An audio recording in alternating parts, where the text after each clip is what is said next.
The height of Naomi Campbell's career wasn't all it was cracked up to be. In the new Apple TV Plus docuseries The Supermodels, the brunette beauty opened up about her struggle with substance abuse in the 90s, explaining how her drug and alcohol issues were connected to the intense grief she was dealing with. "Grief has been a very strange thing in my life because it doesn't always show," Campbell said. "I go into a shock and freak out when it actually happens, and then later is when I break. But I kept the sadness inside, I just dealt with it." During this time, a dear friend of Campbell's, Johnny Versace, was shot and killed on the front steps of his home on July 15, 1997. "He was very sensitive to feeling me, like, he pushed me. He would push me to step outside and go further when I didn't think I had it within myself to do it. So, when he died, my grief became very bad," she explained of the famous fashion designer.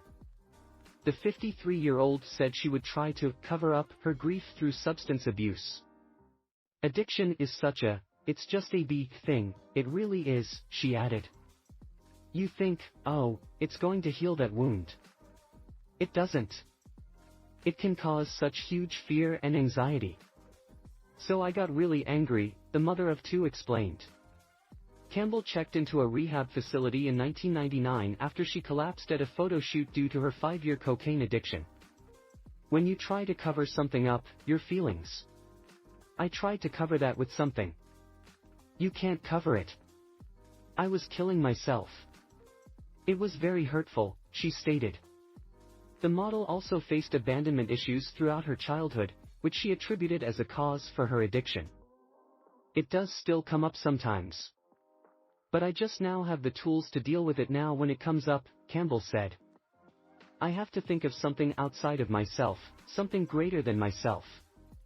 As OK previously reported, the Supermodels docuseries not only shared the story of Campbell, but also featured fashion icons Linda Evangelista, Christy Turlington and Cindy Crawford.